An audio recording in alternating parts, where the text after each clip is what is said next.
श्री स्वामी समर्थ सर्वांना. मी उज्ज्वला तुमचं स्वागत करते आजच्या आपल्या नवीन ब्लॉगमध्ये आणि आपल्या यूट्यूब चॅनलमध्ये. हे स्थळ बघितल्यावर तुमच्या लक्षात आलंच असेल की मी कुठे आली आहे. 2 दिवसाची सुट्टी असल्यावर आपण घरी राहत नाही, कुठे ना कुठे जायचं असते.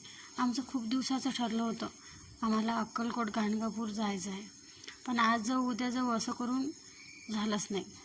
पण जेव्हा आपल्याला गुरुची बोलावण्यात येते तेव्हा आपलं काही मिनिटात तयारी होते. आणि कधी कधी असं होतं की आपण खूप प्लॅनिंग करतो जायचं तरीसुद्धा आपण जाऊ शकत नाही. तुम्ही बघू शकता इथे खूप छान गोमाता आहे. इथले काही दृश्य एवढे सुंदर आहे. आता हे दोन्ही साईडला जे हिरवेगार झाडे आहे ना, ते खूपच छान दिसतात आणि थंडावा वाटतो, मनाला प्रसन्नता येते आणि इथले हे दृश्य बघून खूप छान वाटत आहे. जर तुम्ही कधी अक्कलकोटला आले असतील तर तुम्हाला याचा अनुभव नक्की आला असेल. आपण किती काही प्लॅनिंग केली तर येऊ शकत नाही. जेव्हा आपल्याला आपले गुरु बोलवतील तेव्हाच आपण त्यांच्या दर्शनाला जाऊ शकतो.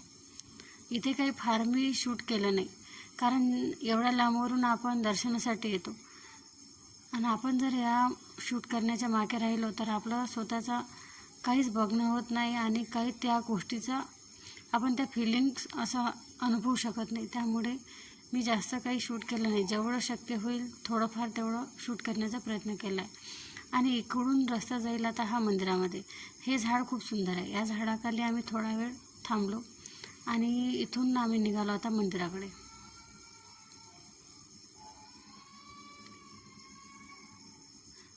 सुट्टी असल्यामुळे फार गर्दी होती, तरी दर्शनाला आमचे 2-3 तास गेले. सकाळीच गेलो होतो आम्ही दर्शनाला. आमचा तिथे रात्रीचा मुक्काम होता, त्यामुळे सकाळीच आम्ही नाश्ता वगैरे आंघोळा नाश्ता करून निघालो होतो. आमच्यासोबत आणखी 2 फॅमिली होत्या.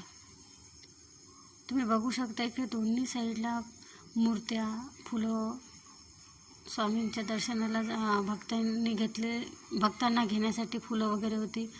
आणि आता आम्ही पोचलो गाभाऱ्यात.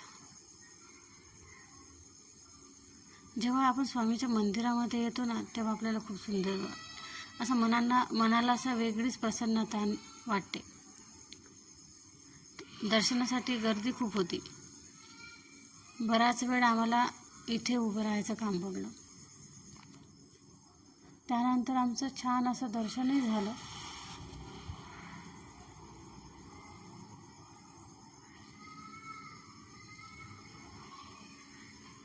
प्रत्येकाची इच्छा असते आपण जवळून दर्शन घ्यावं. आणि त्यानंतर आम्ही आलो होतो गाणगापूरला. हा गाणगापूरचा आणि अक्कलकोटचा दोन्ही मिळून हा एक व्हिडिओ तयार केला आहे मी. रात्री 8:30 वाजता आम्ही गाणगापूरला आलो होतो दर्शनासाठी. स्थानी आंघोळ वगैरे करून आम्ही संध्याकाळी आरतीसाठी इथे आलो होतो. आणि गुरूंची आज पालखी निघाली. ते दररोज आरतीच्या वेळेला जी पालखी निघते त्या पालखीचं आम्हाला दर्शन घ्यायचं होतं आणि आम्हाला आरती करायची होती. त्यामुळे आम्ही संध्याकाळचं दर्शनाचं प्लॅनिंग केलं होतं गाणगापूरला. आणि हे आहे एका मठामध्ये आम्ही गेलो होतो. त्या मठामधलं ज्या ठिकाणी आम्ही थांबलो त्या ठिकाणचं आहे हे स्वामींची मूर्ती. आणि त्यानंतर आमचा परतीचा प्रवास चालू झाला. परत येताना आम्हाला एक नर्सरी लागली. खूप छान झाडं होते या नर्सरीमध्ये. 1-2 प्रकारची झाडं घेतलीत आम्ही. जास्त झाडं तर खूप होती इथे घेण्यासाठी, पण आमच्याकडे जागा नव्हती, त्यामुळे आम्ही काही फारसे झाडं घेतले नाही. काही झाडं तर खूपच सुंदर होते. असं वाटत होतं की सर्वच घ्यावं.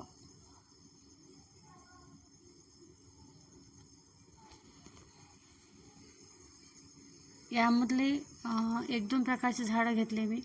तुम्हाला मी नक्की दाखवेन की मी कोणते झाडं आणले ते. आणि हे झाड तुम्ही बघू शकता, खूप छान आकार दिला या झाडाला. हे आपण रेस्टॉरंट मध्ये किंवा हॉटेलमध्ये मोठमोठ्या बघतो 2 साईडला ठेवलेले असतात. खूप छान आणि वेगवेगळ्या प्रकारचे फुलांची झाडं होते इथे. आणि त्याच नर्सरीमध्ये खेळण्यासाठी हे मुलांना खेळण्यासाठी होतं. जोपर्यंत आम्ही झाडं बघतो तोपर्यंत इथे मुलांनी छान एन्जॉय करून घेतला. आणि तुम्ही बघू शकता वातावरण खूप छान होतं. भेटूया नेक्स्ट व्हिडिओमध्ये. तोपर्यंत सर्वांना